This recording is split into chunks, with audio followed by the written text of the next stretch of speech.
Hi viewers, welcome to our channel. ప్రస్తుతం మనతో పాటు సీనియర్ జర్నలిస్ట్ దాము బాలా సార్ వారితో మాట్లాడుతున్నాం. నమస్కారం సార్. నమస్తే సార్, ప్రణీత్ హనుమంతు అనే ఒక యూట్యూబర్ తండ్రి కూతుళ్ళ మధ్య ఉన్న రిలేషన్షిప్ గురించి చాలా అసభ్యకరంగా కామెంట్స్ చేయడం, అది వివాదాస్పదంగా మారింది. దీనిపైన హీరో సాయిధరమ్ తేజ్ గారు కూడా ట్వీట్ చేశారు. ఆ తర్వాత రేవంత్ గారు, భట్టి గారు కూడా రియాక్ట్ అయ్యారు. అసలు ఈ కామెంట్స్ని ఏ విధంగా చూడొచ్చు అంటారు? మరి ఇప్పుడు అతనిపైన ఎటువంటి యాక్షన్ తీసుకునే అవకాశం ఉంది? మీరేం చెప్తారు సార్ దీన్ని? బేసిక్గా జరిగిన సంఘటన ఏంటంటే, ఒక అమెరికాలో ఉండే ఒక తెలుగు ఫ్యామిలీకి సంబంధించి ఒక వీడియో షేర్ అయింది.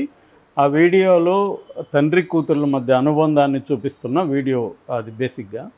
సో ఆ వీడియో మీద ప్రణీత్ హనుమంతు అనే ఒక యూట్యూబర్ రోస్ట్ వీడియోస్ చేస్తుంటాడు. రోస్టెడ్ వీడియోస్ అంటే వేరే వాళ్ళని విమర్శించడం, సరదాగా కామెంట్ చేయడం, అట్లాగే డార్క్ కామెడీ అంటారు. మామూలుగా మనకి డార్క్ కామెడీలు ఏంటంటే లైఫ్లో ఉండే అనేక అబ్సర్డిటీస్ కావచ్చు, లేకపోతే ఒక అసమానతలు, వీటి మీద చేసే కామెడీ కొన్ని ఉంటుంది. దాన్ని డార్క్ కామెడీ అంటారు మామూలుగా. సో ఇతను జనరల్గా తెలుగు సినిమాల్లో ఉండే అబ్సర్డిటీస్ కావచ్చు, తెలుగు సినిమాల్లో ఉండే ఒక బిలో ద బెల్ట్ అంటాం, అటువంటి కొన్ని సీన్లు కావచ్చు, వాటి మీద ఇతను రోస్ట్ చేస్తూ ఉంటాడు. అంతవరకు ఓకే. తెలుగు సినిమాలని విమర్శించడం మీద కూడా ఇప్పుడు అతన్ని తిడుతున్నారు, కానీ తెలుగు సినిమాలని విమర్శించకూడదని ఏం లేదు, దాన్ని ఫన్ చేయడం మీద కూడా అబ్జెక్షన్ లేదు. కానీ ఇక్కడ ప్రాబ్లం ఏంటంటే, అతను ఒక డిస్కషన్ పెట్టాడు వేరే వాళ్ళతో. అందులో ఈ తండ్రి కూతుళ్ళ మీద ఒక అసభ్యమైన కామెంట్, అంటే తండ్రి కూతుళ్ళ రిలేషన్షిప్లో ఇతను ఎరోటిక్ యాంగిల్ తీసుకొచ్చాడు. సో భార్య కాకపోతే కూతురు దగ్గరికి వెళ్తాడు అన్నట్టుగా అతను కామెంట్ చేశాడు. అది బాగా వైరల్ అయింది. వైరల్ అయ్యేసరికి ఆల్రెడీ అతని మీద గతంలో కూడా కంప్లైంట్స్ ఉన్నాయి కొన్ని విషయాల మీద. ముఖ్యంగా తెలుగు సినిమా వాళ్ళు చాలామంది అతని మీద కోపం ఉంది. సో ఈ కాంటెక్స్లో ఇతన్ని మంచు మనోజ్ చాలా తీవ్రంగా నేను అంతు చూస్తా అన్నాడు. గతంలో కూడా నేను అతను కాంటాక్ట్ చేశాను. అతను చేస్తున్న కొన్ని సరిగా లేవు, వాటికి అతను ఎత్తి చూపించాను, కానీ అతను పట్టించుకోలేదు, సమాధానం లేదు. అతన్ని మాత్రం నేను వదిలిపెట్టేది లేదని మంచు మనోజ్ కూడా ట్వీట్ చేశాడు. అయితే నిన్న ఇంత హైప్ దీని పట్ల క్రియేట్ కావడానికి మాత్రం సాయిధరమ్ తేజ్ కారణం. సాయిధరమ్ తేజ్ ఇక్కడ రేవంత్ రెడ్డికి, భట్టి విక్రమకి, తర్వాత సిటీ పోలీస్ కమిషనర్ వీళ్ళకి అందరికి కూడా ట్యాగ్ చేస్తూ అతని కామెంట్స్ అవన్నీ పెడుతూ తను సీరియస్గా దీన్ని తండ్రి కూతుళ్ళ మీద ఇలా అసభ్యంగా పెడుతున్నాడు, ఇతన్ని మీద చర్య తీసుకోవాలి అనేది అతను పెట్టాడు. దాంతోపాటు పేరెంట్స్కి కూడా మీ పిల్లల వీడియోస్ని పొద్దుస్తమానం అప్లోడ్ చేయకండి, దీన్ని మిస్యూజ్ చేసే అవకాశం ఉంది అనేది కూడా అప్పీల్ చేశాడు. సో ఆ తర్వాత ఇవన్నీ అయినాక రేవంత్ రెడ్డి కూడా అతని మీద కేసు పెట్టమని చేశారు. చాలామంది తన మీద పోక్సో కేసు పెట్టాలి, చిన్నపిల్లల్ని ఇలా అబ్యూజ్ చేస్తున్నాడు అనేది కూడా డిమాండ్ చేశారు. దాని తర్వాత ఈ ప్రణీత్ హనుమంత్ అనే అతను, నేను జనరల్గా డార్క్ కామెడీ చేస్తుంటాను, అందులో భాగంగా కొన్ని డార్క్ జోక్స్ వేస్తుంటాను, కానీ నేను హద్దు మీరాను, ఈ విషయంలో నా తప్పే, నన్ను క్షమించండి, నేను అవన్నీ కూడా డిలీట్ చేసేసాను, సో ఇక మీదట ఇలాంటి చేయను అనే క్షమాపణ అయితే చెప్పాడు. సో పైగా అతను మామూలు వ్యక్తి కూడా కాదు, వాళ్ళ నాన్న senior IAS officer Arun Kumar అని, శ్రీకాకుళం. తను ఇంతకుముందు అనేక జిల్లాల కలెక్టర్గా పనిచేశాడు, గవర్నమెంట్లో కూడా వివిధ హోదాల్లో అతను పనిచేశాడు. సో ఒక బాధ్యతాయుతమైన ఐఏఎస్ ఆఫీసర్ కొడుకుగా ఉండి యూట్యూబర్గా ఉంటూ ఇలాంటి కామెంట్లు చేయడం ఏంటనేది కూడా చాలామంది విమర్శిస్తున్నారు. అయితే దీన్ని బ్రాడర్ కాంటెక్స్లో మనం చూసినప్పుడు ఇవాళ ఏమైందంటే, యూట్యూబర్స్ అనేవాళ్ళని నేను చాలాసార్లు చెప్పాను, యూట్యూబ్ మోడల్ అనేది ఎలా ఉంటుందంటే, ఎక్కువ వ్యూయర్షిప్ కావాలి, ఎక్కువసేపు ఆ వీడియోని చూడాలి. సో దీంట్లో నుంచి డబ్బులు వస్తుంది. అది యూట్యూబే కావాలని అవసరం లేదు, వేరే ఎనీ సోషల్ ప్లాట్ఫామ్లో కూడా మోరల్లెస్ ఇదే మోడల్లోనే ఉంటుంది అర్నింగ్లో.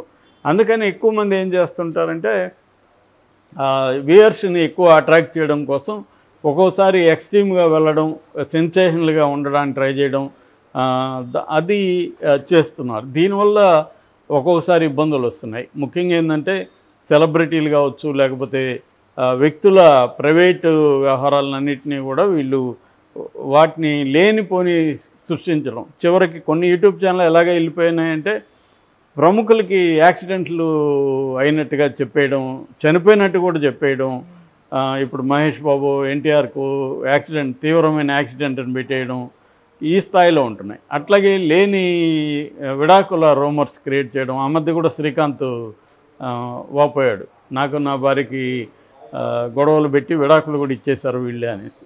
సో ఇటువంటివి ఎక్కువ అయిపోయినాయి. దీని అంటే ఒకవైపేమో ఫ్రీడమ్ ఆఫ్ స్పీచ్ అనేది అవసరం ఖచ్చితంగా. అయితే ఫ్రీడమ్ ఆఫ్ స్పీచ్కి కూడా లిమిటేషన్స్ ఉంటాయి, రెస్పాన్సిబిలిటీస్ ఉంటుంది. ఫ్రీడమ్ ఆఫ్ స్పీచ్ అని నాకు ఫ్రీడమ్ ఉంది కదా, నేను నోటికి వచ్చినట్టు బూతులు తిడితే నువ్వు ఊరుకోవు కదా అంటే వేరే వాళ్ళని హత్య చేయడం, వేరే వాళ్ళ జీవితాలని రాంగ్గా బయటికి చూపించడం, ఇలాగా రకరకాలుగా అయిపోయింది. వీస్ ఏది వస్తుంటే దాని మీద పెట్టడం తప్ప దీనికి ఒక సెల్ఫ్ సెన్సార్షిప్, ఇది పెట్టచ్చా పెట్టకూడదా అనేది పోయిందనమాట.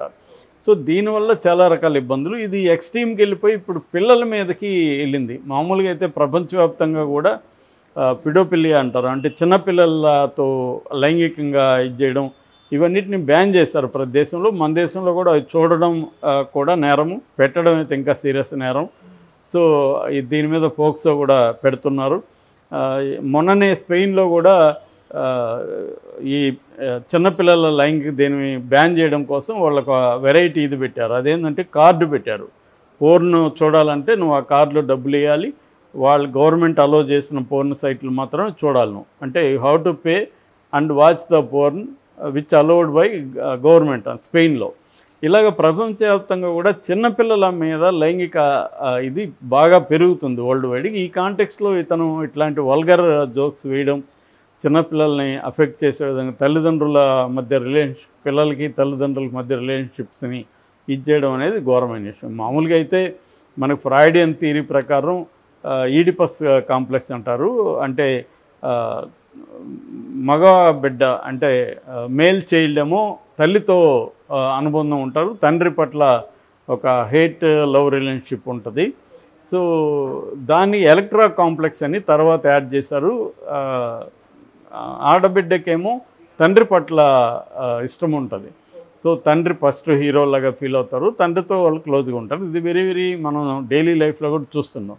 అంత మాత్రం దాన్ని అక్కడతో ఆపకుండా దాన్ని కొంత ఎక్స్ట్రీమ్కి తీసుకెళ్ళి వల్గర్గా కామెంట్లు చేయడం, దీనివల్ల ఏమవుతుందంటే ఆ పిల్లల మీద కూడా ఇది ప్రభావం పడుతుంది. అట్లాగే సమాజం మీద కూడా చాలాసార్లు మనం చూస్తున్నాము, తండ్రులు కూతుర్లని అత్యాచారం చేయడం కావచ్చు, వాళ్ళని లైంగికంగా వేధించడం కూడా ఈ మధ్య చాలా పెరిగింది అది. సో ఈ మధ్యన మనం చూసాం, కూతురు ఇక్కడ చంపేసేవాడు కూడా అతను తీసుకెళ్ళి ఎక్కువ పోర్ను చూడడం వల్ల అతనికి ఏంటంటే ఆ మైండ్ అంతా బాగా డిస్టర్బ్ అయిపోయింది. దాన్ని చిన్న బిడ్డ, నిజానికి ఆ కూతురు 10-12 ఏళ్ళు ఉంటాయి ఆ పాపకి. ఆ పాప మీద తను చూసిన లైంగిక ఇదంతా కూడా ప్రయోగిద్దామని తీసుకెళ్ళి అతను పొదల్లోకి తీసుకెళ్ళి ఆ అమ్మాయిని చేయడానికి ట్రై చేస్తే అమ్మాయి గట్టి కేకలు వేయడంతో భయపడి అమ్మాయిని చంపేశాడు. సో ఇలాగా సంఘటనలు ఇవాళ పెరుగుతుంది. ఈ లార్జ్ కాంటెక్స్ట్లో ఏంటంటే ఇది ఖచ్చితంగా ఈ ప్రణీత్ హనుమంతు సంబంధించి ఈయన సాయిధర్మ తేజ్ పెట్టింది చాలా ఖచ్చితంగా అప్రిషియేట్ చేయాలి. దీన్ని సీరియస్గానే తీసుకోవాలి. అయితే మనకున్న గవర్నమెంట్స్కి ఉండే ఒక డబుల్ స్టాండర్డ్స్ ఉంటాయి. ఒకవైపు ఏమో విచ్చలవిడిగా వదిలేస్తారు అన్ని సైట్లని, రెండో వైపు ఏమో రిస్ట్రిక్షన్స్ ఇలాంటివి పెట్టడానికి ట్రై చేస్తారు. ఓకే. సో ఇది ఎందుకంటే ఇప్పుడు పోర్ను చూసే ప్రతి ఒక్కరికి మెచ్యూరిటీ ఉండడం, దాన్ని చూసి వాడు పర్సనల్గా ఎంజాయ్ చేయడం వరకు అయితే ఓకే, అబ్జెక్షన్ లేదు. కానీ దాని ప్రభావం సమాజంలో పడడం, అత్యాచారాలు పెరగడం, ఇది ఆందోళనకరమైన విషయం. ఇది మన దేశానికి సంబంధించింది, ప్రపంచవ్యాప్తంగా కూడా ఉందన్నమాట.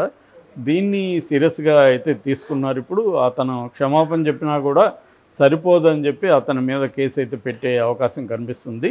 సో దీని నుంచి ఏంటంటే ఇప్పుడు ఇది ప్రణీత్ హనుమంతుకి సంబంధించిన విషయమే కాదు, ఇది చాలా wider and bigger problem. So దీని పట్ల అవేర్నెస్ కూడా క్రియేట్ అవుతుంది. ఆ మేరకు కూడా సాయిధర్మ తేజ్ మనకి ఉపయోగపడతాడు దీన్ని అవేర్నెస్ క్రియేట్ చేయడం.